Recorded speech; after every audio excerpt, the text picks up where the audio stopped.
Así es, muchachos, y es que ahora en asesoría vamos a hablar de un tema muy importante. Nos referimos a lo que es la resolución de conflictos en casos de violencia de género. Recuerde que usted puede dejar su consulta, también su comentario en nuestras redes sociales. Nosotros aparecemos como Canal 10 Nicaragua y por supuesto también a través del noticiero Acción 10 para que acá nuestros expertos puedan resolver su duda y obviamente pues también ustedes puedan ser partícipes de este tema tan importante que lamentablemente es algo que ocurre constantemente en nuestro país.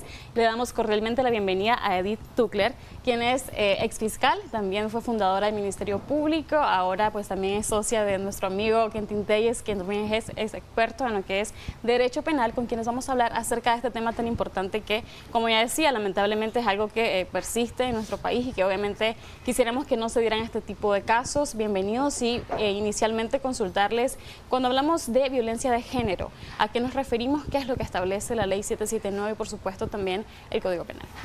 Muchas gracias. Primeramente, buenos días a todos nuestros televidentes, acá también en el estudio, al doctor Telles. Hablar de la violencia de género es un problema de salud mental en nuestro país. Está definido en la Ley 779 como aquellos actos u omisiones que realiza un hombre hacia la mujer en el marco de las relaciones desiguales de poder, con el ánimo de ultrajarla, humillarla, generalmente expresiones denigrantes, expresiones que minimizan a la mujer, que violentan los derechos de la mujer, siempre en el ámbito de las relaciones desiguales de poder. Puede ser en el ámbito público, puede ser en el ámbito privado. No obstante, cuando esta situación de violencia llega a judicializarse por una denuncia previa e investigación y llega a tribunales, también puede ser de manera previa a llegar al juzgado, se puede resolver este conflicto de violencia de género. Es importante destacar que la violencia de género no es sinónimo de una sanción penal.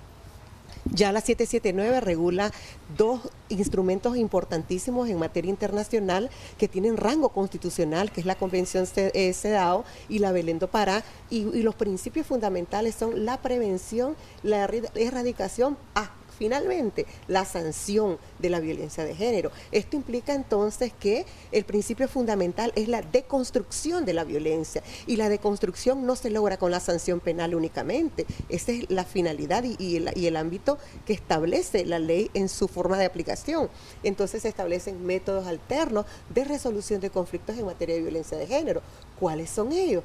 La mediación previa o durante el proceso penal y la suspensión condicional de la persecución penal, que están reguladas en el artículo 46 reformado de la Ley 779.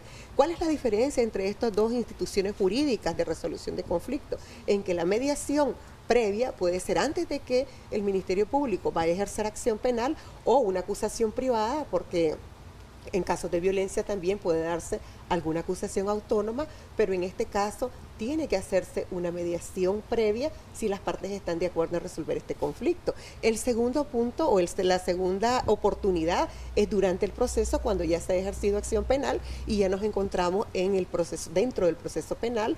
En ambos casos, las partes interesadas, el acusado y la víctima, acuden ante el Ministerio Público para suscribir acuerdos. La mediación puede ser parcial y puede ser total.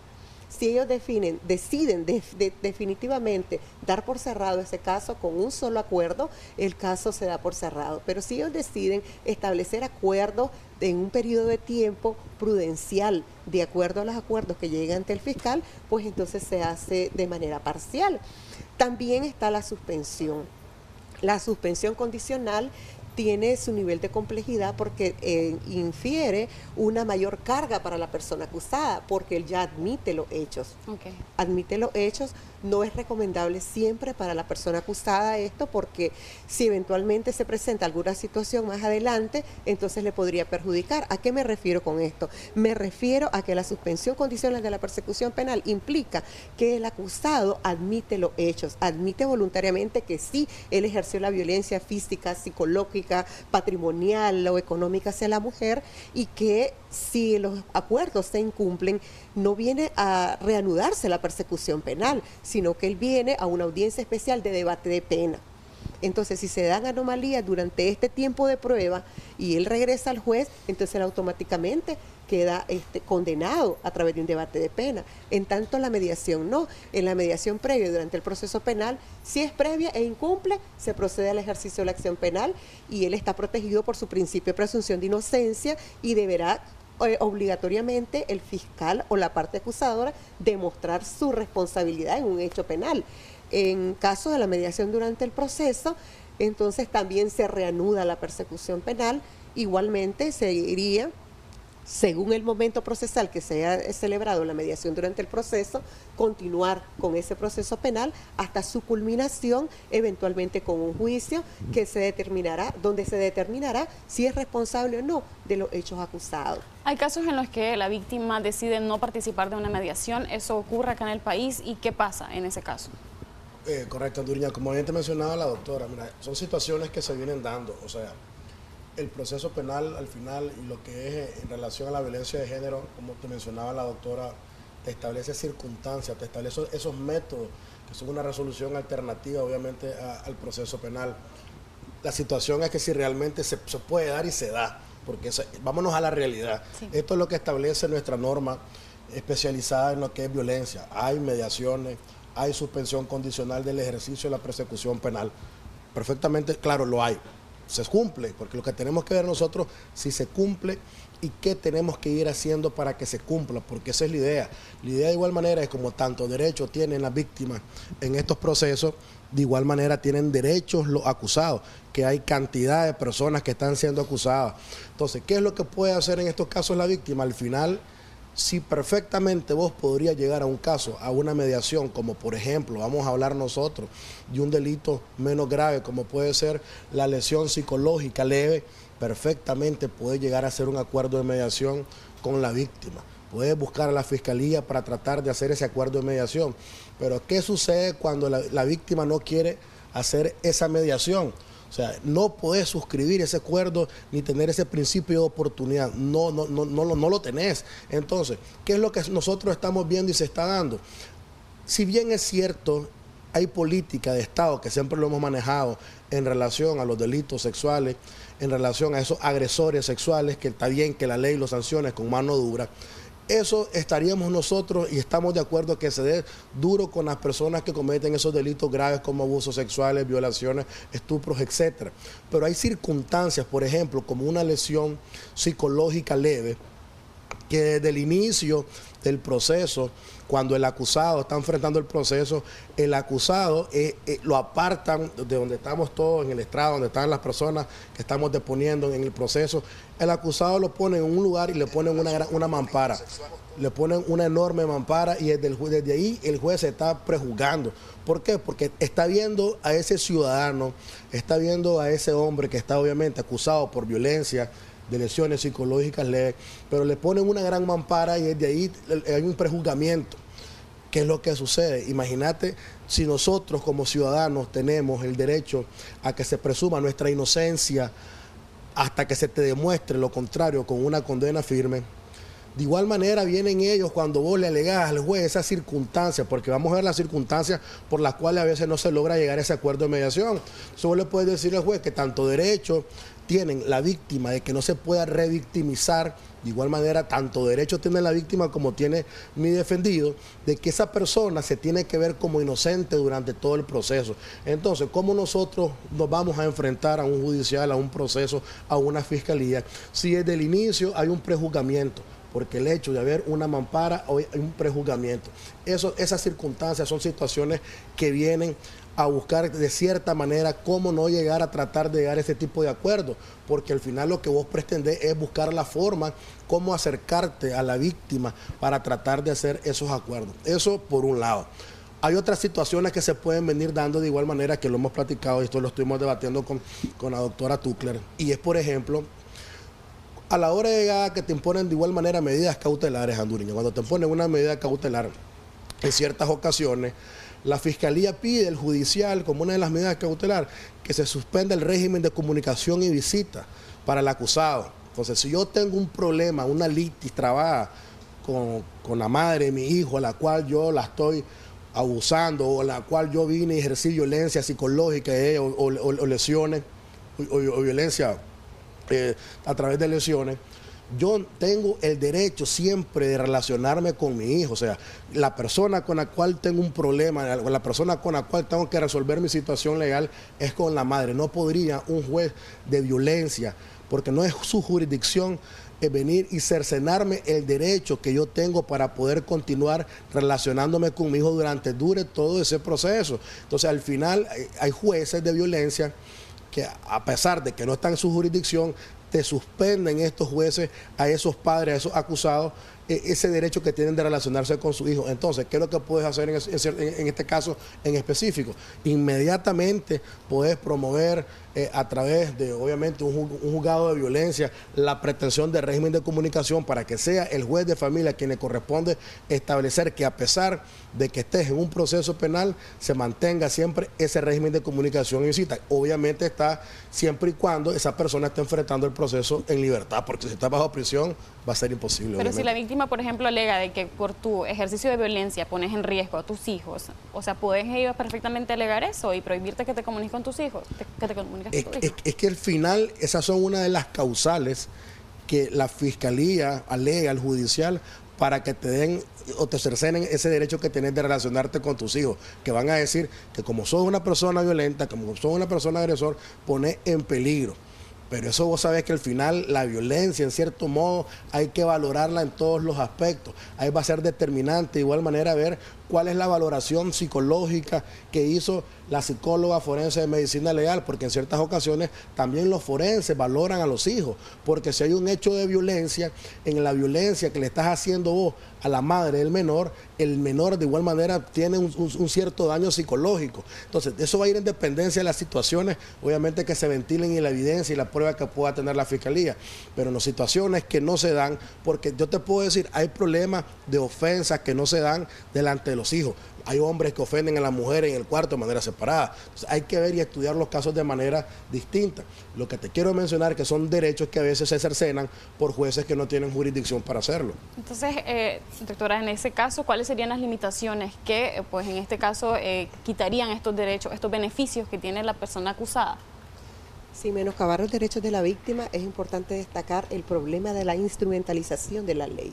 Muchas personas, muchas mujeres víctimas de violencia utilizan la ley con el objetivo de obtener dinero, con el objetivo de obtener bienes, vivienda, vehículos, etcétera. Entonces, en este caso, lo que los abogados defensores tendríamos que hacer acá es trabajar por un cambio de medidas cautelares y invitarle al juez que coadyuve a que las partes puedan conversar y poder comprender la finalidad, trascendencia y consecuencia de la aplicación de un criterio de oportunidad, y que los principios rectores de la ley, del artículo 4 de la ley 779 están enfocados principalmente en la construcción de la familia, en la deconstrucción de la violencia sin perjudicar a la familia, porque muchas veces el Ministerio Público hace afirmaciones o imputaciones que no están demostradas y eso perjudica a la persona acusada, incluso le perjudica en su trabajo, le perjudica en su moral, le perjudica en su prestigio, etcétera. Y cuando ya se demostró realmente que no tenía ninguna participación, ya también le ha causado un daño, y eso también se tiene que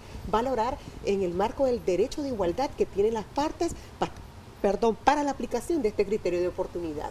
¿Cómo haces para cambiar entonces esa medida cautelar si vos tenés, pues, por ejemplo, si se te están quitando los beneficios a vos como acusado?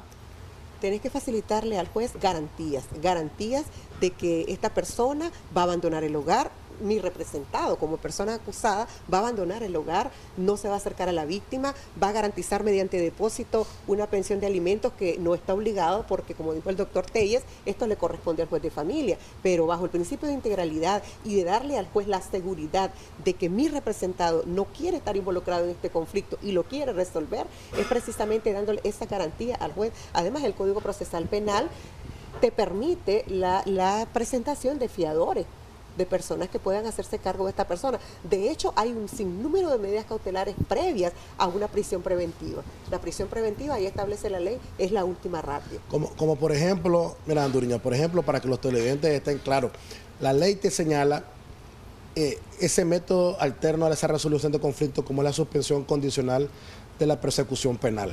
O sea, eso quiere decir que perfectamente podés, cuando la ley lo permite, hacer ese acuerdo, obviamente, para que se suspenda esa persecución penal y vos recuperes la libertad. La ley lo establece, pero ¿qué sucede si la víctima no quiere llegar a ese acuerdo? Porque ese es el final, esa es la situación. El problema es que nosotros como abogados, y en ciertos casos de igual manera los fiscales en el ejercicio de la acción, que tienen el ejercicio de la acción penal, ellos determinan al final su acción en dependencia de si la víctima quiere llegar a que vos recuperes la libertad o no, porque al final le toman en consideración a lo que la víctima manifiesta.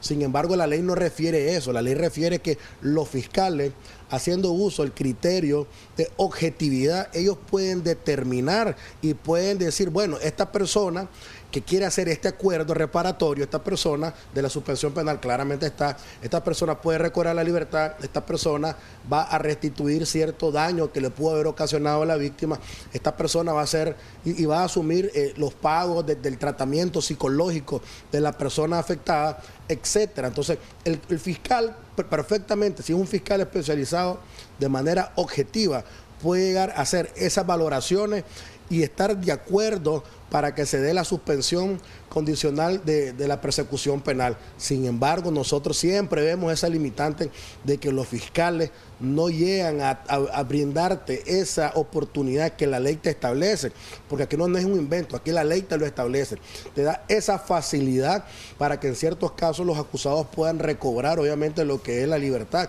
porque en la mayoría de estos casos, a pesar de que sean delitos menos graves, como por ejemplo la lesión psicológica leve, desde el inicio estas personas guardan formal prisión bajo una medida cautelar de prisión preventiva. O sea, la ley no es tanto en el hecho de tener a las personas presas, es buscar la forma o prevenir la violencia o buscar cómo reconstruir, como mencionaba en cierto modo la doctora, de que estas personas busquen la forma de reinsertarse en la sociedad o busquen la forma de tener un tratamiento para evitar que siga siendo una persona violenta. Y al final, de igual manera, no todo viene en el enfoque de destruir lo que es la familia, sino porque se pierden muchas situaciones, pierden los hijos, pierden el esposo, se pierden muchas situaciones sentimentales por un daño de violencia. Entonces tampoco el enfoque de la ley es en el fin de un detrimento de la familia. ¿Qué pasa, por ejemplo, cuando hay una resolución a favor de, obviamente, la víctima y el acusado reincide en un hecho de violencia? Doctora. La ley, si se realizó una mediación durante el proceso, la 846 establece de que no cabe aplicar nuevamente una mediación, pero pudieron haber existido otros factores que intervinieron en ese cumplimiento. Déjeme comentarle una experiencia muy breve que yo tuve en un caso donde se hizo una mediación durante el proceso. El acusado no buscaba a la víctima buscaba al acusado. Un día me siguió el acusado por los juzgados de Masaya con una bolsa y me seguía y yo hasta lo miraba sospechoso. ¿Qué es lo que había sucedido? Mire, me dice, llegó, mire cómo me agarró mi ropa, dice, ahí andaba con los pantalones y la camisa acuchillados, todos en pedazos. Y me dice, ¿cómo hago? Le vengo a informar, fiscal, dice, porque después dice ella que soy yo la que incumplo. Y no soy, ella me llega a buscar, ella me sigue, dice que ando con otra, dice que porque la quiero dejar, entonces yo le pido que me ayude. O sea, quien estaba pidiendo ayuda aquí era la persona que estaba siendo acusada. Pero bueno, muchos casos se presentan de esta manera. Hipotéticamente pensemos que realmente sí incumplió. No obstante, la ley le puede dar otra oportunidad a través de la suspensión. Como decía anteriormente, él admite sí incumplí, si es cierto, fallé, pero ahora estoy ofreciendo mayor solidez en los acuerdos y admito que lo hice, y si yo vuelvo a incumplir, entonces por favor condénenme con una sanción penal como lo establece la ley. Pero si ahora vuelve a reincidir, ya es muy difícil. Por eso es que el trabajo de nosotros, los abogados, incluyendo al fiscal especialista o especializado en violencia de género, el abogado e inclusive el juez, que es un juez integral, entonces coadyuvamos a que esta persona comprenda que al aplicársele ese criterio, como la ley dice, de oportunidad, es precisamente una oportunidad que te da la ley para que continúes con tu vida, para que rehagas tu vida sin que se menoscaben tus derechos, como dijo el doctor Telles, tu derecho a la pensión de tus niños, al régimen de comunicación y visita, etcétera, etcétera. Pero sí hay una solución siempre, y lo importante es que todos participemos en ese proceso de deconstrucción y de resolución de conflictos en materia de violencia de género. Excelente, doctora. ¿Sus comentarios finales, doctor Quentin? Bueno, mi comentario final es que siempre hay alternativas. Nosotros como abogados y los abogados que son igualmente especialistas en materia de violencia de género, sabemos muy bien que no solamente es ir a admitir hechos en los procesos penales, hay alternativa obviamente a esa resolución de ese conflicto penal, de esa litis. Entonces es muy importante que nosotros los abogados manejemos bien nuestras normas para al final poder defender obviamente a nuestros acusados, a nuestros defendidos. De igual manera, las víctimas en ciertos casos, no en todos obviamente, no en todos manipulan e instrumentalizan este sistema, porque este es un sistema que al final se está en cierto modo manipulando. Entonces nosotros tenemos que buscar la manera cómo hacer para recuperar siempre lo que es la inocencia, perdón, la libertad de las personas que estamos representando. Excelente, muchísimas gracias por su información y su tiempo, muy valioso por cierto. Aparecen en pantalla los números telefónicos de ellos para que puedan hacer su consulta de manera privada. Así hacemos un corte comercial, enseguida regresamos.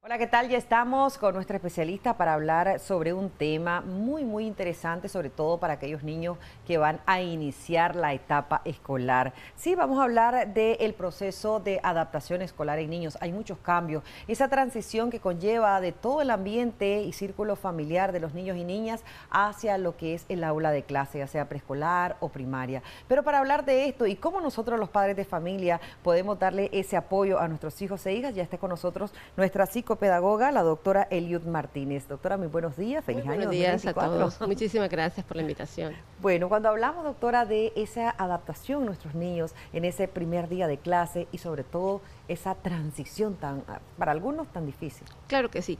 La adaptación escolar, sobre todo, es un proceso. Cuando hablamos de proceso, implica que hay un tiempo.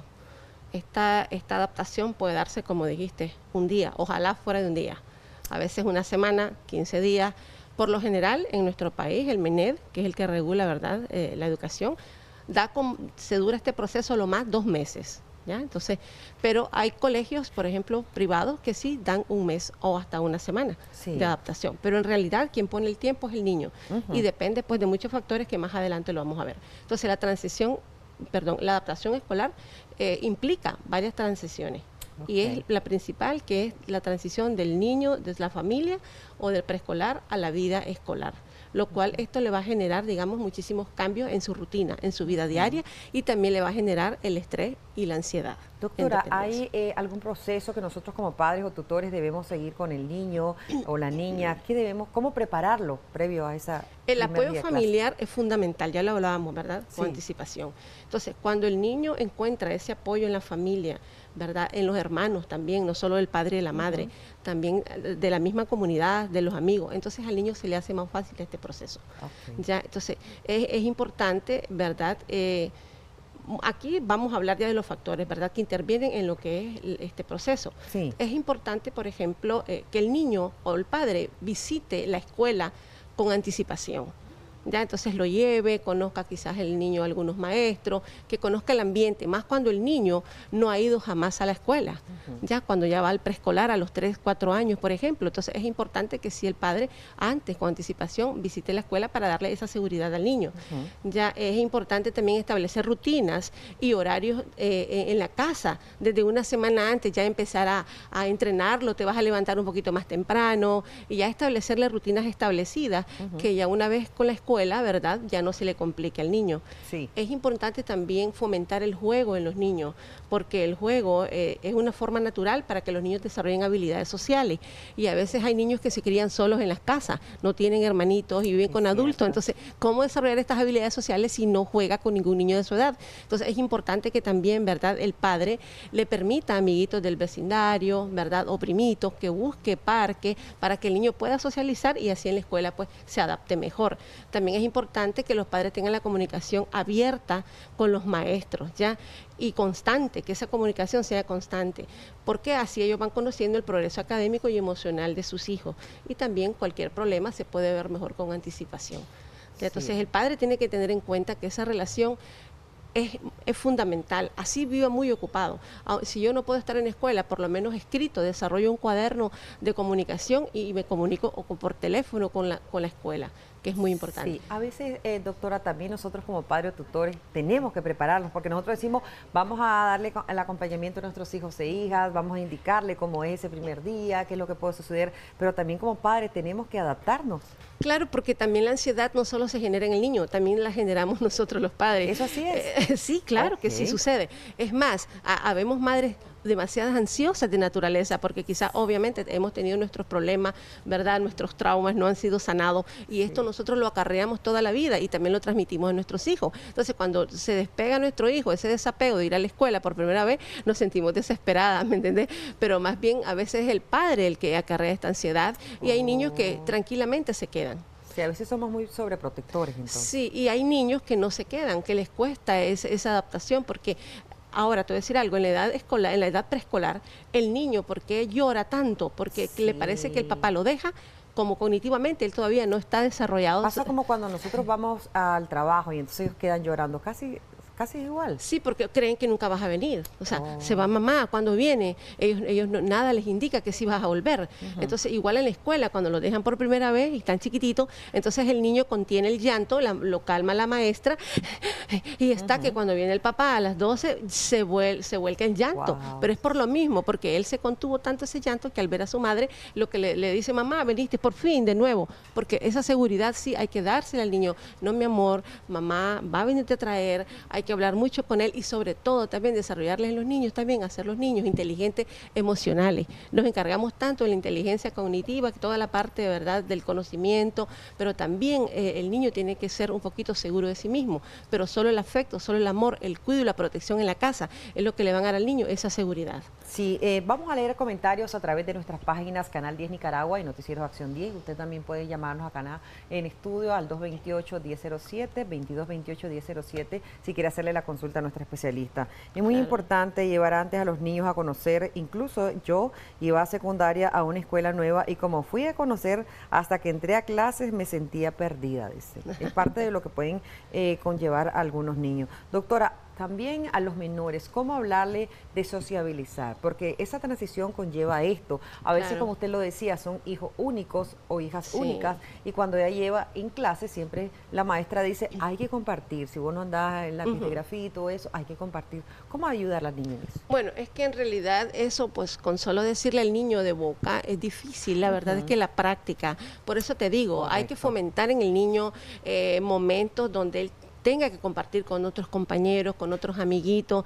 A veces tenemos hogares donde el niño, los padres solo lo encierran en casa, no lo llevan a ningún lado, y si lo llevan al parque no lo dejan jugar con otros niños. Entonces es importante llevarlo a centros donde hayan niños, si él no tiene hermanitos, y si tiene primitos, qué mejor, dejarlo que aprenda, que llore, que peleen y se vuelvan a reconciliar. Así el niño va resolviendo los conflictos desde chiquitito, pero estamos como madre siempre ahí resolviéndolo por él, porque está pequeñito, no puede, porque el primito es más grande. No, hay que dejar pensar al niño, hay que ver qué hace el niño en ese momento y claro, si nosotros estamos detrás de él, acompañándolo, ¿verdad? Para que pues él pueda salir adelante. Qué buen consejo, doctora, para aquellas personas que nos escriben. Muchísimas gracias. Seguimos con más mensajes. Muy buenos días, bendiciones. Excelente tema. Tengo un niño de 6 años y va a entrar a la primaria, pero lo siento con nervios, que va a otro colegio y me indica que se le van a burlar porque aún no habla muy bien y pues lo que hago es estar también clamando a Dios y hablando con él que tendrá nuevos compañeros, que nuevos maestros, pero desde ya me dice que no quiere ir, no ha dejado de hablar con él muchas veces, nos dice otras personas. Muy buenos días de Canal Amigos, saludos a todos televidentes. Bueno, muchísimas gracias a las personas que nos escriben. ¿Cómo podemos ayudar a esas mamás? Solamente sí, algo muy importante. La adaptación escolar cuesta mucho a todos los niños, pero principalmente a aquellos niños que, como este niño presenta, ¿verdad?, una dificultad en el lenguaje. Otros pueden ser que tenga autismo, otros déficit de atención con hiperactividad, otros una discapacidad visual, una discapacidad auditiva. Obviamente que la adaptación en estos casos es un proceso más largo todavía y hay que darle tiempo y hay que entender al niño, hay que ser empático con el niño. Y no solo decirle, no se van a burlar, no, simplemente abrazar al niño, darle esa seguridad. La comunicación con la maestra aquí tiene que ser clave, decirle, maestra, se lo encargo, mi niño estaba nervioso. Entonces la maestra va a tener ese tacto pedagógico para poder estar más cerca de este niño y poder comunicarle a la madre cualquier problemas que pueda pasar, o no necesariamente. A lo mejor el niño ya una vez allá se adapte y la escuela le va a ayudar bastante a desarrollar más el lenguaje. ¿Qué podría traumar al niño de no prepararlo de esta forma previo a ese ingreso a clase? ¿Podría eso también? Sí, pues claro, suceder? crearle una gran inseguridad y no querer ir a la escuela, levantarse tarde, ya le puede crear el dolorcito en la barriga, que es muy común, me duele la barriga, me duele la cabecita, pero son síntomas, ¿verdad?, que generan esta inadaptación, o sea, no quiere ir a la escuela por esa razón, porque él no se siente seguro, él se siente muy mal ahí, pero la madre es la que juega el papel fundamental, ya hablándole, comprándole cuentos, historias sociales, por ejemplo, donde ejemplifiquen estos momentos de ir a la escuela, ¿ves? Entonces los niños a través de las imágenes, a través de cuentos, los niños pueden ver de que es normal ir a la escuela y que hay una edad en que los niños tienen que ir a aprender, que es un lugar muy bonito para aprender y jugar. Correcto. Sobre todo también para decirle que jugar, porque siempre estamos hablándole como que el aprendizaje también es solamente las letras, los números. Ajá. Si está niño hay que decirle que va a ir a jugar y Sí. se aprende jugando. Ok, importante en eso, doctora. También aquellos padres de familia, y nos hacían un comentario también en alguna ocasión, que decían, no, es que la maestra quiere corregirlo y en la casa ya nosotros le corregimos eso. ¿Hasta qué punto termina lo que es la educación en la familia y empieza la educación en el colegio? Porque también va a aprender otros hábitos. Claro, es que lo que pasa es una continuidad. O sea, la mamá, la familia tiene que darse cuenta y la escuela que educar es en la casa, primeramente, ¿verdad? Sí. Ahí está nuestra primera escuela, pero la segunda escuela, y es la continuidad del hogar, es la escuela misma. Entonces el maestro obviamente tiene que ser muy observador Sí. y ver de qué ambiente viene el niño, si con quiénes vive, porque a veces le hablamos de la mamá y el niño vive con la abuelita. Sí. A veces le hablamos del papá, mamá y el niño solo vive con mamá. Entonces los maestros en estas primeras semanas de adaptación o primer mes, y ellos elaboran una evaluación diagnóstica, parte de esa evaluación, no solamente la parte cognitiva, qué tanto trae del grado anterior, la Ok. matemática, sino también emocionalmente, vivencialmente, la Sí. historia del niño, con quién vive el niño, de qué hogar viene el niño, para poderle dar continuidad a esa área emocional que es Qué muy bonito. importante. Ahorita el Ministerio de Educación dicen que en este primer ayer, que ya se está iniciando las capacitaciones, está haciendo mucho hincapié en el área emocional del niño, y eso es muy importante. Si nosotros tenemos inteligencia emocional, desarrollamos desde niños esta inteligencia emocional, vamos a ser personas exitosas y personas seguras en el futuro. Así es, importante también para su aprendizaje, porque como usted bien lo decía, va a jugar en los Sí. primeros meses, va a jugar, Así pero no es un juego como el que vamos al parque y eso, sino son juegos pedagógicos, doctora. Sí, son juegos que llevan sí, un fin pedagógico meramente, pero también hay juegos tradicionales. Por eso se les dice a las escuelas de que es importante el juego tradicional, juguemos al ratón y el gato, acordate Doña Ana, y muchos juegos, que estos juegos también traen consigo el desarrollo de esas habilidades emocionales. Ok. ¿Ya? Entonces son importantes, estos juegos tradicionales ya últimamente se han quedado atrás. Sí. Ya, ahora todo es con el celular, ahora es otro juego, pero siempre esconde la piedra, jueguitos así, ¿verdad? Que son, digamos, la gallinita ciega, Sí. que traen un trasfondo bastante social, ve un trasfondo que desarrolla en el niño también la empatía hacia la persona que tiene Y dificultades. para trabajar en equipo. Y para también, trabajar en equipo, claro, imagínate, es la clave para trabajar en equipo estos Sí. juegos. ¿Ya? Y es muy bonito porque se desarrolla esa competencia sana ya entre los equipos, y eso es lo que hace en realidad la vida interesante en la escuela de los niños. ¿Qué poder ayudar o qué consejo darle al padre de familia? Porque también se ha escuchado que dice castigarlo porque no quiere ir a clase, que se quede, y ya empieza incluso a utilizar algún tipo de tono en la voz para corregir al niño. ¿Qué se debe hacer? Bueno, se debe corregir con el amor. Los padres creemos que la autoridad es aquella que, bueno, yo mando aquí. Igual hay maestros que también en el aula de clase Sí. usan esa técnica, pero no debe ser. Yo creo que conversar con el niño, ¿verdad? Dialogar con el niño, darle diferentes opciones, no cerrarnos nosotros en que vas a hacer esto y solo esto. Acordémonos que ahora hay niños desafiantes, hay un trastorno, Así ¿verdad? es. Oposicionista desafiante, o tiene déficit con hiperactividad, o tiene autismo, y son niños muy desafiantes. Entonces no hacemos nada con estarnos, digamos, en un debate con el niño, ya estar contrariando con él. Si nosotros somos su guía, somos el adulto, tenemos que tener más nosotros inteligencia, Sí, ¿verdad? así es. Para poder guiar a este niño. Entonces, conversar con el niño, escucharlo, también no lo escuchamos, porque hacemos que lo escuchamos y rápido nosotros damos, ¿verdad? Y decimos algo con ideas rígidas, mentales. Sí. Entonces, no, el niño hay que escucharlo, hay que ser abierto y ponernos en su lugar, ser muy empático. Nosotros fuimos niños ya y teníamos tal vez padres autoritarios. Entonces, es importante eso, ¿no? El amor, corregir con amor, hablarle con el niño con claridad, según su edad. A los niños siempre se les tiene que hablar de manera clara, para que él no se confunda. Sí, ahora la escuela está siendo bastante inclusiva, sobre todo con niños con discapacidad. ¿Cómo preparar a nuestros otros hijos para que puedan adaptar también a ese círculo a estos niños con discapacidad, doctora? Porque también la educación viene de todo. Sí, por eso te decía yo que a estos niños que tienen alguna condición les va a costar más la adaptación escolar. Entonces, igual, ¿verdad? Con el ejemplo en casa, la inclusión comienza en casa también. Entonces, ponernos en el lugar de este niño, como padre decirle, mira, compartí con Carlito, te doy esto para que le deje a Carlito, ¿verdad? Que tal vez tiene un problema de lenguaje, el niño que se siente mal, el niño que se siente feo, el niño que se siente fuera del aula. Entonces, aconsejar a nuestros hijos, darle el ejemplo, hablarle siempre bien del niño. Cuando él llega diciendo algo feo de un niño, nosotros traducirlo en algo positivo, ya abordarlo de manera positiva y verle las características bonitas que tiene Carlitos, por ejemplo. Ok. Doctora, a veces nosotros como padres decimos, y me gusta recalcar esto, ya pasó cierto tiempo, estamos midiendo el aprendizaje de nuestros hijos. ¿Eso también se debe dar o es el colegio, la profesora que es responsable de nuestros hijos quien debe medir? ¿Cómo se puede trabajar ahí? El que da la pauta es el niño, ¿verdad? Porque nosotros tenemos una etapa de desarrollo que va por edades y también etapas cognitivas del desarrollo según Piaget. Entonces nosotros tenemos que dar esa pauta en el niño y en compañía de la escuela, que es como vos decís, la que va regulando, la que va midiendo ese aspecto cognitivo. Entonces ver si nuestro niño va acorde a su edad, ya, y estar contento con lo que el niño nos dé, porque no podemos pedirle a un niño lo que él no puede dar. Como padre tenemos primero que aceptar a nuestro hijo porque él es un ser humano. Antes que tenga una discapacidad, antes de un trastorno, mi hijo, es un ser humano. Entonces yo tengo que esperar su ritmo. Todos los niños aprenden, pero no a la misma vez ni de la misma manera. Entonces hay que ver cuál es el ritmo de aprendizaje, hay que ver el estilo de aprendizaje que tiene el niño. Doctora, ¿por qué es diferente la adaptación en los niños cuando van a preescolar que cuando van a primaria? Algunos que van a primaria nunca pasaron por preescolar y también se da un tipo de adaptación. Correcto, eso es lo que yo te decía al inicio. Es importante y elemental que el niño de primer grado haya pasado por un preescolar. Ahora, ¿por qué el niño de preescolar le cuesta más? Porque él está en su casa.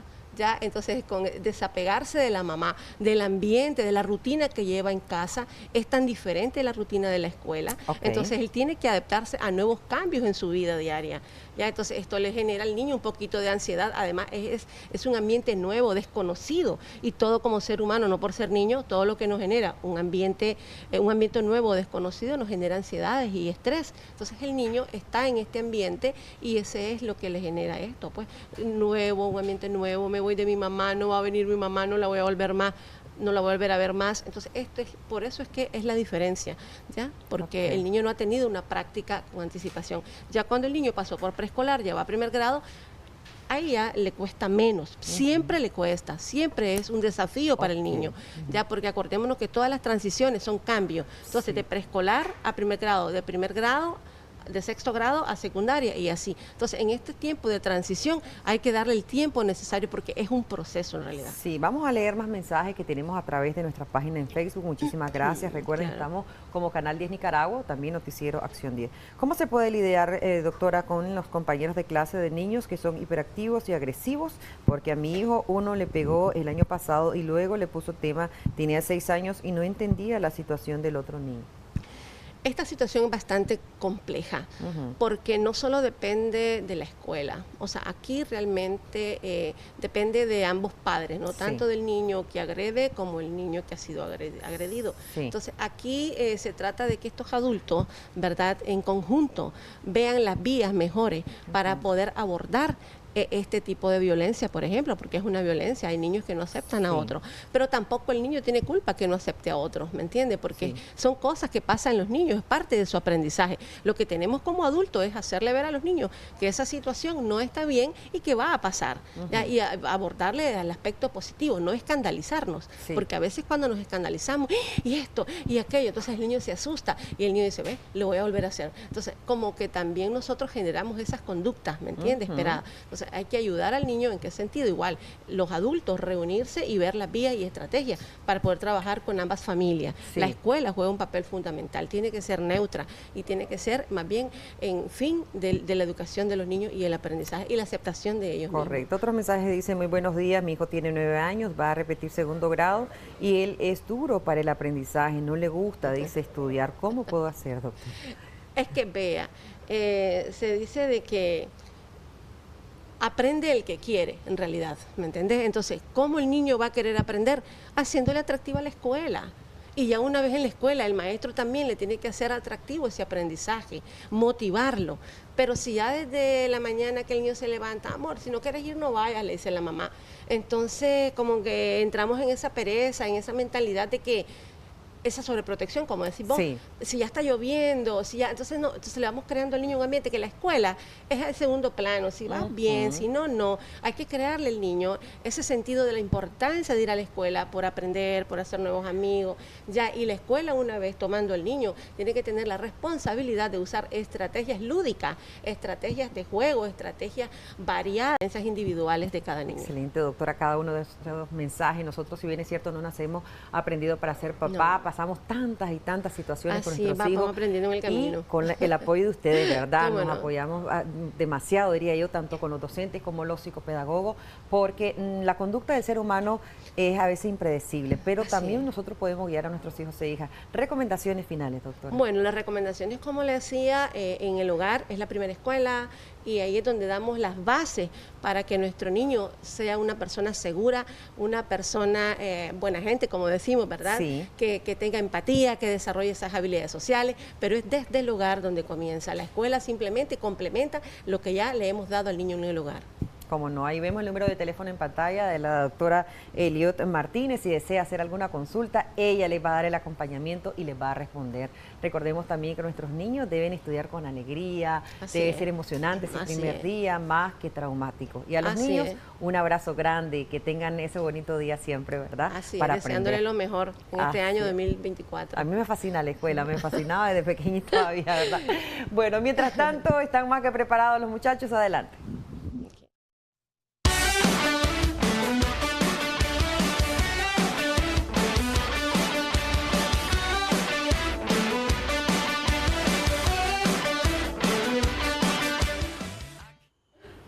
Gracias, Odilín, por la información importante que nos acaba de brindar la doctora. El apoyo de nuestros padres siempre en todo nuestro crecimiento es muy importante. Empacar alimento o dar dinero en efectivo para que mi hijo compre en su escuela, quizás sea una pregunta que muchos padres se están realizando. Previo a este inicio escolar 2024, en Hagamos Cuenta, Christopher Guevara analizó con una experta ambas posibilidades y acá tenemos su recomendación.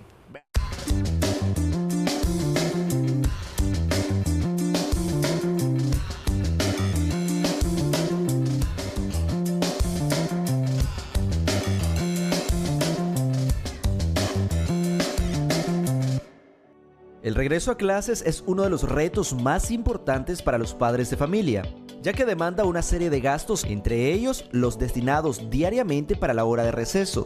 Entonces surge la pregunta, ¿qué opción será más viable para nuestros hijos? ¿Dar dinero o armar su lonchera con alimentos en casa? Desde el punto de vista meramente financiero es relativamente similar, con la diferencia que si le das dinero a tu hijo te tenés que supeditar o amortiguar más bien en dependencia de los precios que hayan en el colegio. Entonces la decisión sugiero yo que se tome también tomando como referencia los precios que hay. Con la lonchera la facilidad es que puedes jugar con comida que quizás ya tenés en casa o complementar con frutas.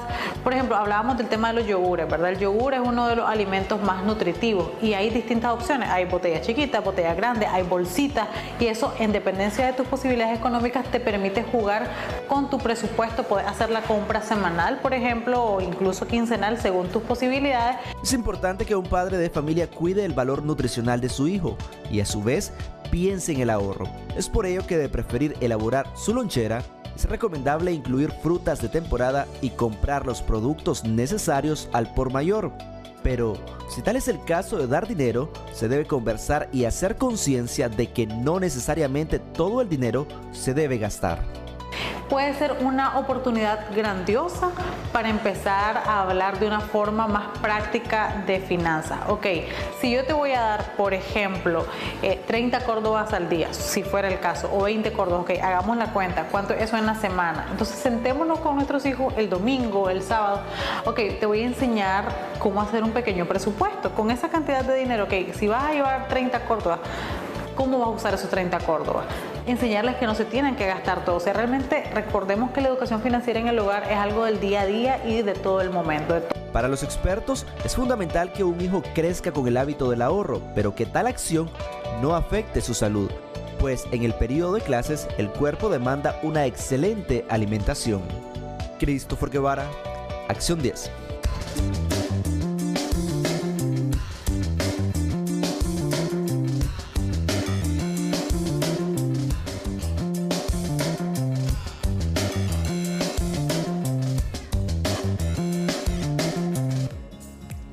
Bueno, y ahora queremos hablarle de algo que esperamos todos los años porque es una celebración que nos encanta, y es que Claro y Canal 10 celebra el aniversario de Acción 10 buscando a los nuevos Chiqui Presentadores 2024.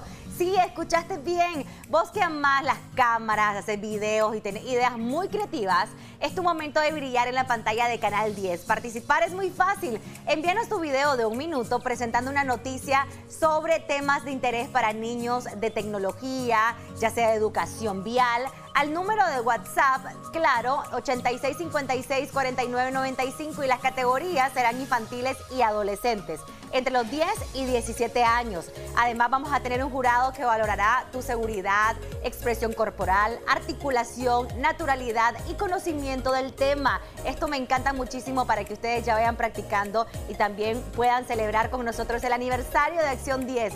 Divertite, participa con Claro y Canal 10, líder en televisión nacional. Tenés hasta el 5 de febrero para poder enviar todos estos videos. Así que yo quiero que desde ya, si ustedes, mamá, papá, niño o niña, están escuchando esta noticia, se preparen, ya investiguen del tema y también puedan grabar y apoyar al participante, porque esto es una actividad donde van a tener muchos premios y por supuesto que van a salir en la pantalla de Canal 10. Esto es cumplir un sueño de alguno de sus hijos o de usted mismo, así que ya esta noticia es el momento de celebrar el aniversario de Acción 10 en la mañana y celebrando también Acción 10 para conseguir al Chiqui Reportero. Vamos a continuar con más de la revista de Acción 10 en la mañana. Está preparada Yasmina.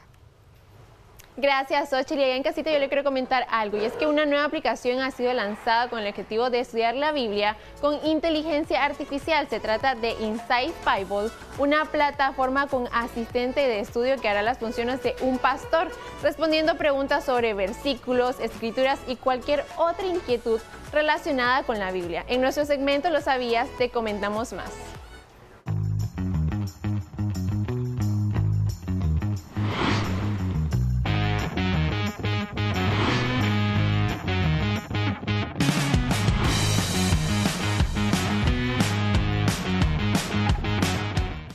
La inteligencia artificial no para de extenderse a diversas áreas y ahora esta tecnología dio un paso significativo en el ámbito de la religión con el lanzamiento de Insight Bible, una plataforma que tiene el objetivo de profundizar tu fe.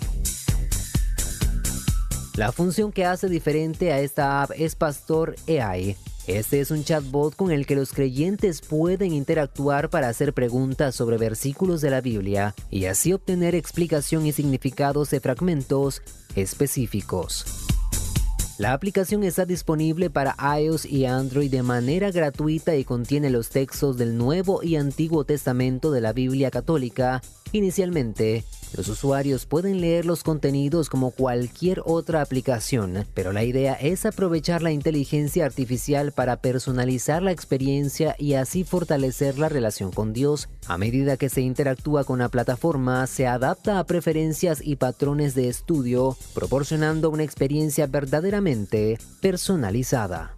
La aplicación fue desarrollada pensando en los jóvenes y cómo ellos están lejos de la religión al no tener una guía cercana que les resolviera sus dudas.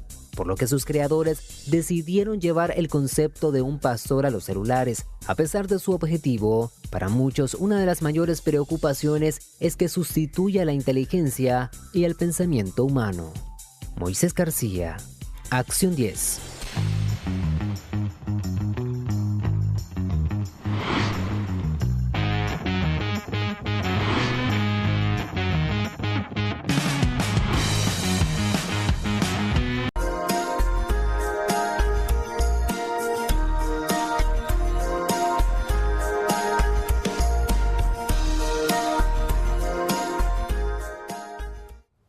Ya en nuestro segmento Sexualidad y Familia hay un tema muy interesante. Vamos a hablar de la incompatibilidad sanguínea durante el embarazo. ¿Qué tan grave puede ser esto para el bebé, para la mamá? Ya vamos a conversar con la doctora Xochitl Centeno, que está con nosotros. Bienvenida, doctora, como todos los martes nos acompaña. Y yo le decía antes de entrar al aire, realmente la incompatibilidad debería de verse antes de un embarazo o incluso desde que la pareja decide unirse, porque cuando, por ejemplo, no es una pareja estable, suele suceder que tienes sexo sin la protección adecuada o hay algún accidente, por ejemplo, que se rompe el preservativo cuando no es una pareja fija y entonces se da el embarazo no deseado y muchas veces se puede dar esto de la incompatibilidad sanguínea durante el embarazo y puede tener consecuencias bastante serias para el bebé. Entonces quiero que nos ilustre en cuanto a esto, qué tan frecuente es, doctora. Bienvenida nuevamente. Buenos días, gracias por la invitación. Sí, nosotros vamos a definir primero que existen dos términos, ¿verdad? El primero es aloinmunización y el segundo es isoinmunización. Aloinmunización se refiere, existen dos tipos, podemos decir de incompatibilidades, ¿verdad? Que son de grupo y de tipo. De grupo es el sistema ABO, que somos A positivo o A negativo, B, O y las combinaciones, ¿verdad? Porque hay grupo AB. Hay grupos mixtos. Y en cuanto al tipo es si es negativo o positivo. Entonces, a veces nosotros, por ejemplo, contraemos matrimonio y ni siquiera estamos claros qué tipo de sangre somos nosotros. No preguntamos qué tipo de sangre es nuestra pareja. Cuando acontece el embarazo, entonces es donde nosotros tenemos que, desde el primer control prenatal, desde que nosotros captamos a la paciente, nosotros vamos a definir qué tipo de sangre es la paciente. El tipo de sangre no cambia. Por ejemplo, cuando le hacen a uno la prueba de la licencia y le ponen el tipo de sangre que uno es, pues es el mismo siempre, ¿verdad? Pero en el control prenatal siempre pedimos nosotros repetir este examen. Por ejemplo, si yo soy O positivo y mi pareja es algún tipo, ¿verdad? Por ejemplo, un A negativo, un O negativo. Entonces, nuestro bebé tiene el 50% de posibilidades de sacar uno de los dos grupos. En el primer embarazo generalmente no ocurre, digamos, no puede pasar nada. El problema es en los embarazos consiguientes. Porque esto es que la mamá hace anticuerpos contra los antígenos, que es la sangre del bebé. O sea, nosotros fabricamos anticuerpos contra los eritrocitos de nuestro bebé. Entonces, si nosotros tenemos, por ejemplo, una pérdida y ese bebé iba a ser un tipo de sangre negativo, ya nosotros quedamos, por así decirlo, sensibilizadas. Ya nosotras tenemos esa producción de anticuerpos y en el segundo embarazo es donde podemos tener las complicaciones más graves. Recordemos que no solamente es porque tengamos un bebé, también si tenemos una pérdida. Cuando lo sospechamos, a veces cuando tenemos pérdidas fetales ya grandes, muerte fetal intraútero de 20 semanas, que no es común, ¿verdad? Y cada vez que nosotros tenemos una mamá que es RH negativo, nosotros inmediatamente, lo ideal sería que supiéramos, ¿verdad?, desde el inicio qué tipo de sangre es la pareja, ¿verdad? Hay esfuerzos del Ministerio de Salud en ese sentido, que de inicio usted va al centro de salud y le hacen su prueba. Pero si no sabemos cuál es la prueba del papá, porque si ambos son negativos tampoco va a suceder nada. Es un poco el problema es entonces cuando uno es positivo y el otro es negativo. Cuando son tipos diferentes, no solamente positivos y negativos, porque si yo soy yo y usted A o viceversa, también puede haber cierto grado de incompatibilidad. Entonces, es más frecuente la incompatibilidad de grupo, que se da en un 5%, a la de tipo, que es un 2% de todos los embarazos y que son las graves, ¿verdad? Cuando los dos son O positivo, doctora, ¿no hay mucho riesgo? ¿O no hay no, riesgo? porque el bebé va a salir O positivo. Entonces recordemos que tiene 50% de posibilidades de sacar o el tipo de sangre de la mamá o el tipo de sangre del papá. ¿Cómo se dan cuenta el médico o la mamá que está generando anticuerpos prácticamente en contra de su bebé y que esto puede tener consecuencias? ¿Hay algún síntoma, algún signo? ¿Se puede contrarrestar esta incompatibilidad y esta generación de anticuerpos de parte del sistema inmune de la mamá para con su bebé? Si nosotros sabemos de antemano que la mamá es RH negativo y que el tipo de sangre del papá es diferente, entonces nosotros vamos haciendo evaluaciones, ¿verdad? Hay una prueba de sangre que se llama CUMS. Esa prueba nosotros la realizamos durante el embarazo, sabiendo pues, ¿verdad?, que existe la posibilidad de la incompatibilidad, y se hacen controles por ultrasonido Doppler, que son ultrasonidos especiales, desde las 18 semanas, que vienen siendo los 4 meses y medio, hasta las 35 semanas, que es prácticamente cerca del parto. Nosotros lo que vamos a tratar de detectar es anemia en el bebé, porque lo que se produce es la destrucción del eritrocito del bebé, le da un tipo de anemia que se llama anemia hemolítica. El bebé se va edematizando, se va inflamando. Entonces eso lleva a una complicación grave que se llama hidrox fetal, donde el bebé fallece porque sus posibilidades de vida son mínimas, se llenan de líquido, les crece su corazón, les crece su hígado, hay derrame pulmonar, hay alteraciones cardíacas. Entonces nosotros podemos ir viendo por medio del Doppler, por arteria cerebral media, que es una medición especial, si hay síntomas que nos alertan de forma temprana a que está habiendo un problema. Igual nosotros siempre vamos a decidir en vía final el parto que la cesárea, el parto vaginal, ¿verdad? Sin embargo, hay condiciones especiales. Si vemos que el bebé se están alterando sus flujos, si el bebé se está edematizando y sabemos que existe el riesgo de la incompatibilidad, pues nosotros interrumpimos el embarazo, ¿verdad? Eso está en dependencia, y si hay hidrox fetal, le explicamos a la mamá que pues el pronóstico de vida del bebé es mínimo, porque ya es una complicación grave. ¿Y en qué tiempo de la gestación se puede presentar este tipo de consecuencias en el bebé? Nosotros es que eso se va valorando, se hacen controles estrictos cada 4 semanas o cada mes, para nosotros ir detectando si hay algún cambio, pero esto es si nos damos cuenta.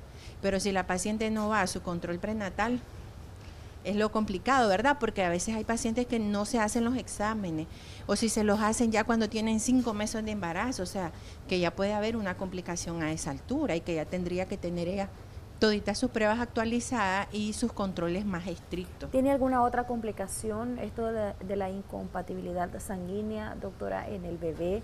¿Puede causar malformaciones? Quizás nuestros televidentes se preguntan eso. Sí, como lo decía al inicio, cuando los casos son graves, son bebés que no viven, pues generalmente, ¿verdad? Porque se llenan de líquido, hay derrames pulmonares, problemas del hígado, pero si la alteración es leve, cuando el bebé nace, también se hacen sus exámenes. El bebé nace con problemas de bilirrubina alta. ¿Pero trastornos cognitivos no hay? No, generalmente no. En el momento del nacimiento se puede detectar incluso hasta 10 días después del nacimiento, donde vemos un bebito que está bien amarillo. Y nosotros decimos, ¿qué pasa? Porque mi bebé, a veces pensamos que es que no se asolea, pero en realidad es porque tiene una alteración de la bilirrubina. Entonces hay que ingresar al bebé, hacerle sus pruebas y vigilar. Existe una complicación más grande que se llama kernicterus, que es cuando la bilirrubina alcanza grandes niveles, la bilirrubina indirecta, porque existen 2 tipos, y el bebé tiene que ingresarse, ¿verdad? Hay terapias diferentes, como la fototerapia, cuando la gente dice, me tienen al bebé bajo una lamparita especial, le ponen un antifaz, eso se llama fototerapia y es parte del tratamiento, pero son casos muy leves, ¿verdad? Y con mucho mejor pronóstico. Ok, tenemos un comentario, doctora. Buenos días, yo soy O negativo y mi pareja es O positivo. Tenemos 2 bebés y gracias a Dios no tuvimos ningún problema. Nuestra primer bebé es O negativo como su mamá y el segundo es O positivo como el papá. El segundo bebé nació un mes antes pero sin ninguna complicación. No siempre ocurren las complicaciones cuando hay estos casos de distintos tipos de sangre o grupo, doctora. En el primer caso es porque el tipo de sangre es de la mamá, entonces ahí no va a pasar nada. Y generalmente esto es como cuando uno es alérgico. Si usted come, por ejemplo, maní, la primera vez no le va a dar nada, pero la segunda vez sí, porque ya uno hace, ¿verdad? Hace la reacción. Entonces, el segundo bebé de ella sí tuvo su complicación porque nació prematuro, sin embargo fue controlable. Lo que nosotros hacemos y el tratamiento es la vacuna anti-D, que nosotros la tenemos que poner en las primeras 72 horas del evento obstétrico. ¿A qué le llamamos evento obstétrico? Si usted tuvo un aborto y sabía que es O negativo, hay que ponérsela porque ya hubo un intercambio, ¿verdad? Feto-materno de sangre. Y si nosotros tenemos el parto a las 72 horas, la cesárea, incluso si tenemos pérdidas de embarazo como un embarazo molar, aunque no se forma un feto, también nosotros tendríamos que ponerle la vacuna a la paciente. Si nosotros no tenemos el acceso inmediato en las primeras 72 horas, por lo menos al mes, tendríamos 4 semanas para poner la vacuna. Pienso que el problema no es tanto el acceso a la vacuna, sino que nosotras sepamos cuál es el tipo de sangre que tenemos y el seguimiento que nos tenemos que dar. Por lo general no se planean las cosas, no se planean incluso los embarazos. Y lo ideal entonces sería planear tu embarazo, empezar a tomar ácido fólico, he escuchado eso muchas veces, doctora, y poder llevar a tu pareja para que los dos puedan examinarse, ver si están en las condiciones óptimas de traer un bebé al mundo, porque esto es de dos y realmente hay que ver, por ejemplo, la calidad del semen. Muchos dicen que tiene que ver la edad de la pareja, a ver si están los dos en la edad correcta para ser padres, porque hay malformaciones en las que tengo entendido, doctora, tiene que ver mucho la edad y la calidad del esperma del hombre también. Exactamente, hay pérdidas de embarazo que a veces uno dice, no retengo los embarazos, son embarazos que se pierden en las primeras semanas, pero el varón nunca se ha hecho un espermatograma y tienen que tener un nivel por lo menos mayor del 90% de espermatozoides normales. Hay pacientes que tienen niveles bajos de menos de 60%, entonces si un espermatozoide anormal se junta con el óvulo, entonces vamos a tener, por así decirlo, ¿verdad?, aunque suene feo, un embarazo defectuoso, ¿verdad?, en el sentido genético, genéticamente hablando, embarazos con malformaciones, y el cuerpo pues hace como un sistema para eliminarlo. Suena feo decirlo así, pero a nivel genético así es. Entonces el espermatozoide tiene que tener buena calidad, el óvulo es la célula más grande del cuerpo. Y en el caso, doctora, del varón, para saber la calidad de los espermas, ¿qué tan importante es? Porque quizá muchos caballeros que nos están sintonizando pueden decir, yo tengo una buena eyaculación, tengo un buen desempeño sexual, una buena libido sexual, entonces no necesito hacérmelo. ¿Quiénes deben hacerse el espermatograma? ¿Qué hombres deben hacerse el espermatograma? Lo ideal es que se lo hicieran todos, ¿verdad? Porque realmente cuando uno quiere tener un bebé, uno quiere que su bebé salga bien, y cuando el embarazo es planeado así debería de ser. Hay cosas que afectan los espermatozoides, por ejemplo, pacientes que fuman y son varones, que es algo bastante común, eso afecta la calidad del esperma y el recuento de espermatozoides. Pacientes, por ejemplo, que usan mucho a nivel deportivo los suspensorios, pacientes que también van mucho a termales por las temperaturas, ahí los espermatozoides pierden su calidad. Entonces, si nosotros, por ejemplo, nuestra pareja ha perdido varios embarazos y son juntos, ¿verdad? Entonces lo ideal es que se hicieran un estudio genético, no solo el recuento de espermatozoides.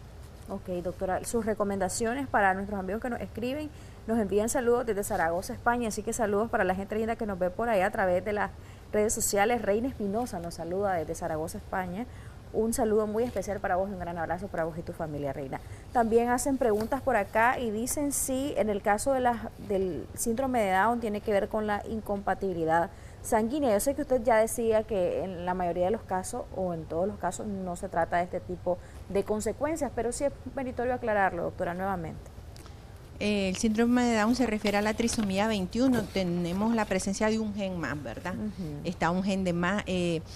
Normalmente está más relacionado, por ejemplo, con la edad del óvulo, con la edad de la mamá, ¿verdad? Está relacionado, edades maternas avanzadas tienen mayor riesgo, ¿verdad?, de tener bebés con síndrome de Down, a veces los antecedentes familiares también.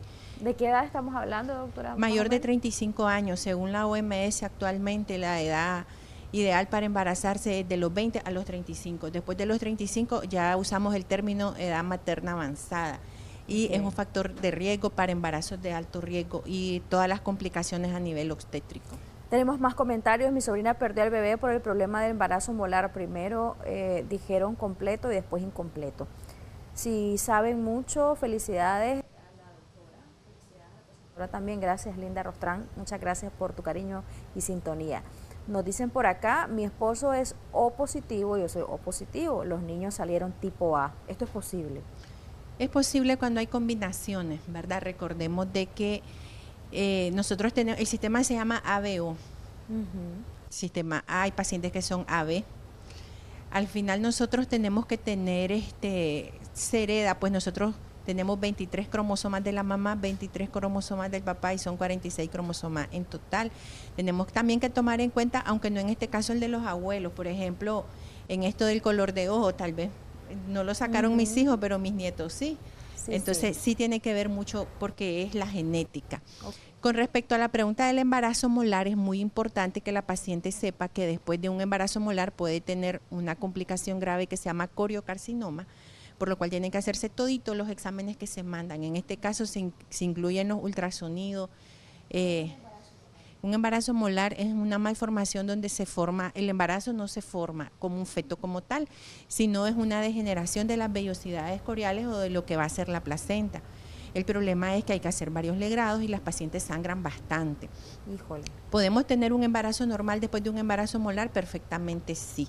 Sin embargo, tenemos que hacer toditas, digamos, los chequeos que se tienen que hacer hasta radiografía de huesos largos. En el caso de la pregunta de esa paciente es importante que si ella se vuelve a embarazar, desde el inicio se haga sus chequeos por ultrasonido y todos los exámenes que se piden. Nosotros también se pide algo que se llama la cuantificación de gonadotropina coriónica humana, así también descartamos embarazos ectópicos. Entonces, si lo vemos, el primer control prenatal es tan importante que lo hagamos en los primeros 3 meses, ¿verdad? En cuanto nos damos cuenta que estamos embarazadas y sabemos que podemos hacer el primer ultrasonido, pues mi recomendación es vaya y examínese y sepa y esté clara que su bebé esté bien. 2 preguntas para rápidamente responderle, doctora, porque ya estamos justo en el tiempo.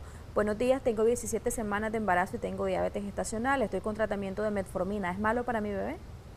No, la metformina está aprobada, es categoría B en el embarazo, entonces es mayor el beneficio que el riesgo y también la dieta, ¿verdad? Y no solamente una dosis, la metformina puede llegar a 2.500, que son 5 tabletas en el día, entonces no es algo, es algo dinámico, se tiene que estar haciendo evaluaciones de su glucosa para ver si se le tiene que aumentar su dosis. El último comentario que nos hacen, doctora, la última pregunta que vamos a dar lectura por acá, nos dicen: ¿el espermatozoide de un hombre de 44 años es de buena calidad o no? Depende de muchos factores, porque no es lo mismo que hablemos de un señor de 44 años diabético, con obesidad, con hipertensión, a una persona de 44 años que hace ejercicio, que tiene un estilo de vida saludable, que no fuma, que se alimenta bien. Entonces eso está en dependencia de los estilos de vida que nosotros tengamos y también de nuestros antecedentes, ¿verdad? Recordemos que la genética es muy importante y nosotros somos lo que nuestros antepasados eran. Sí. Así que es importante que hagamos nuestros chequeos a tiempo. Gracias, doctora, por habernos acompañado. En pantalla ha aparecido el número de teléfono para que usted pueda contactar a la doctora Xochitl Centeno. Un placer, como siempre, recibirla. Vamos a seguir con más de Acción 10 en la mañana. Anduriña, ¿qué tenés? Adelante.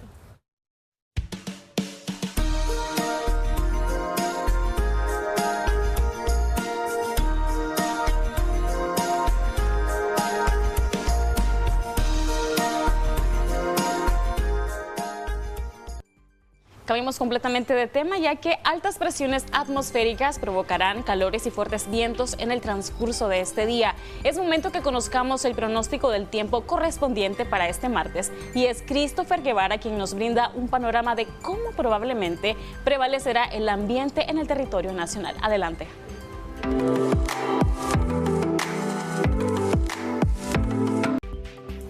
Agradecemos que continúe en sintonía de Acción 10 en la mañana, y como ya le comentábamos antes del corte comercial, altas presiones atmosféricas provocarán calores y también fuertes vientos en el transcurso de este día. Es momento de que conozcamos el pronóstico del tiempo correspondiente para este martes, y por supuesto es Christopher Guevara quien nos brinda un panorama de cómo probablemente va a prevalecer el ambiente en el territorio nacional. Adelante.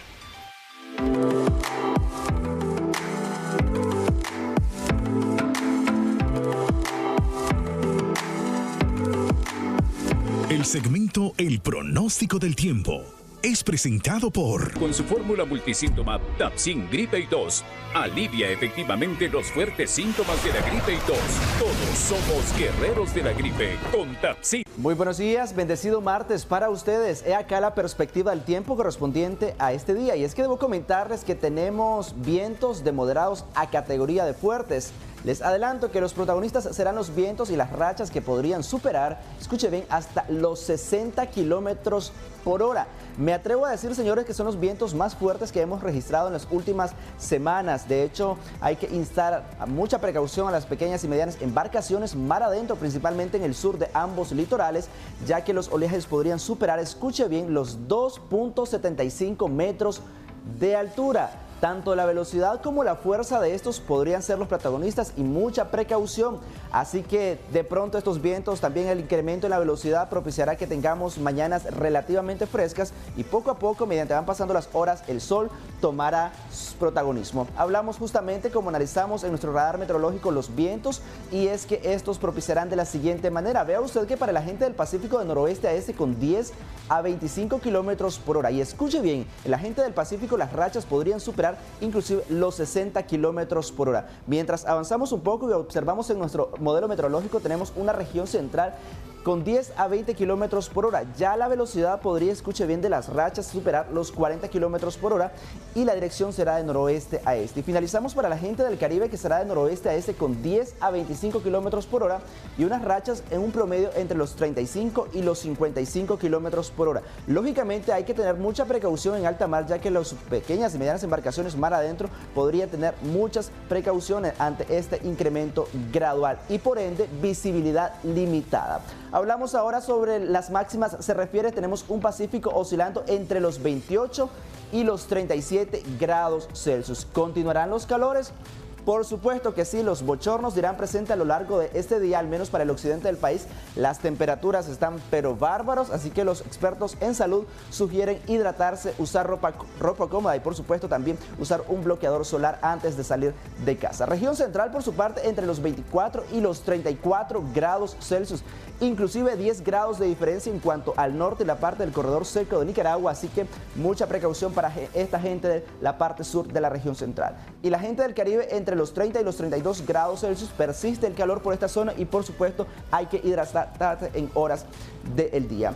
Analizamos las mínimas, vemos los valores que hay que señalar que tenemos la influencia también de un sistema de aire frío que será un tanto leve, pero propiciará también unas bajas temperaturas en horas de la madrugada. Pacífico, 20-26 grados Celsius, región central entre los 18 y los 25 y una región del Caribe entre los 24 y los 26 grados Celsius. Y acá les comento que este segmento está siendo presentado por Tapsin Gripe y Tos y su fórmula multisíntomas, que efectivamente alivia los más molestos síntomas de la gripe y tos.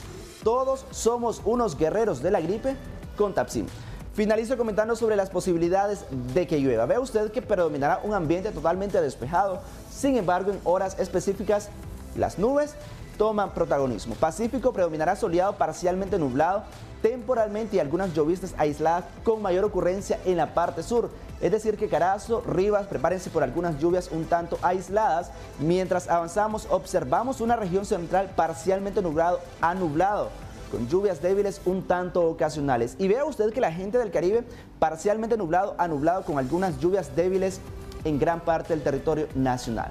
Altas presiones atmosféricas oceánicas prevalecerán en el territorio nacional y provocando también altas temperaturas, así que los vientos también cobrarán fuerza en este día. Es lo que nos prepara la madre naturaleza para este martes. Buenos días.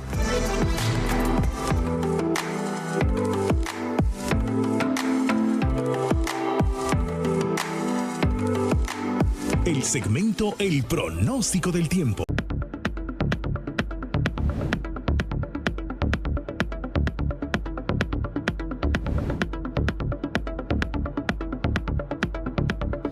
Muy buenos días, bendecido martes para ustedes. Hablamos ahora sobre temas económicos. Déjenme comentarles que un reciente informe del Banco Central de Nicaragua ha reflejado que las exportaciones al mes de noviembre del año 2023 se ubicaron en 7.036.4 millones de dólares. Si hablamos de las importaciones, se totalizaron 9.162.3 millones de dólares. En cuanto a la producción de la carne bovina, según han referido a los recientes informes, se ubicaron en 335.6 millones de libras. Y de leche, en cuanto a litros se refiere, 374 millones de galones producidos en cuanto al periodo 2023. Por otro lado, un reciente informe del INIDE ha reflejado que la canasta básica se ha ubicado, escuche bien, en 19.800.85 córdobas al cierre del mes de diciembre del año 2023.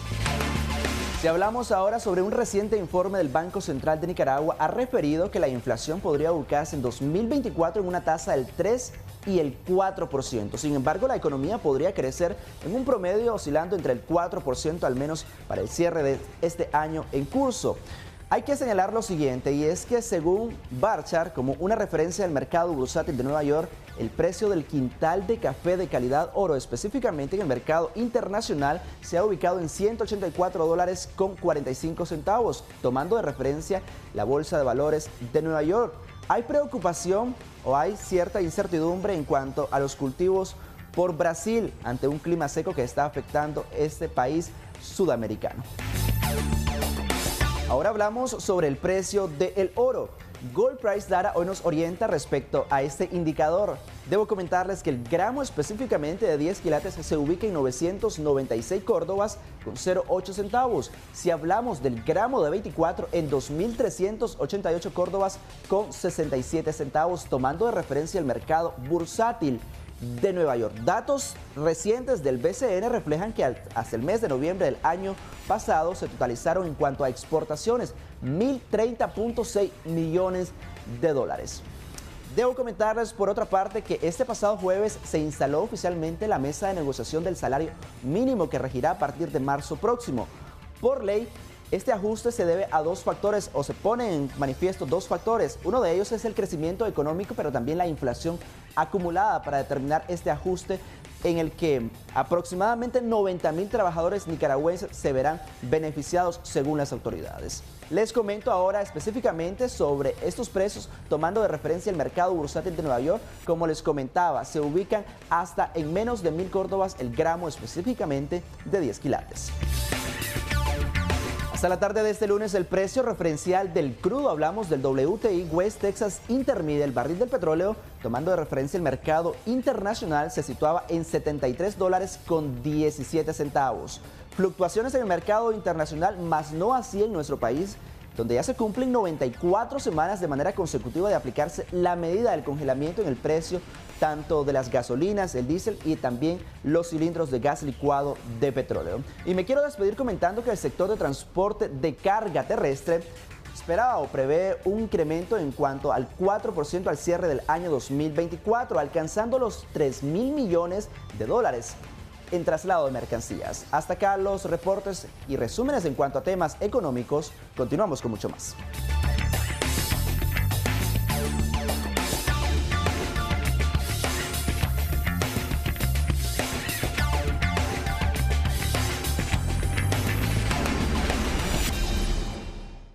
Así es, Christopher, y es que según los resultados del índice mensual de la actividad económica referente al año 2023, pero del mes de noviembre, arrojaron un incremento interanual de la economía en un 4.5%, esto según un informe actualizado del Banco Central de Nicaragua.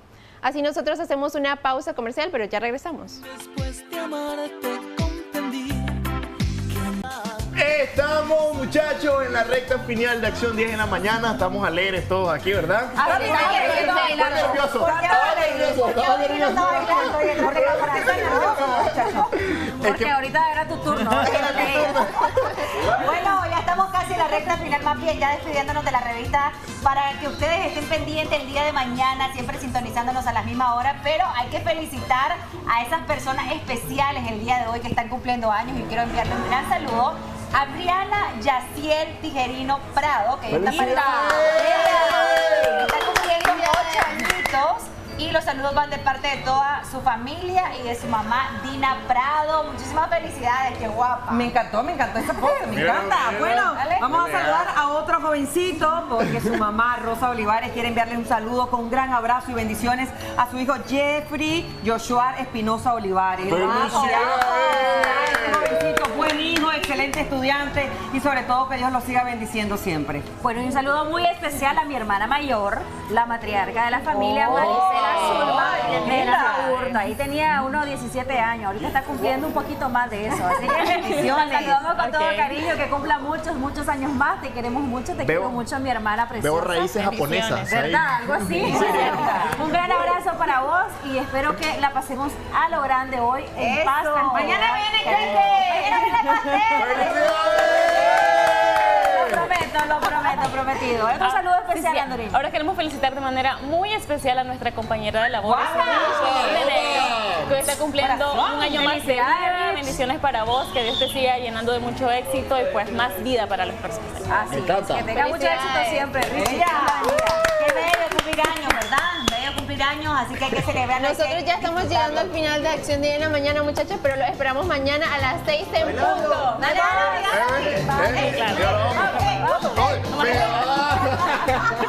Espérale,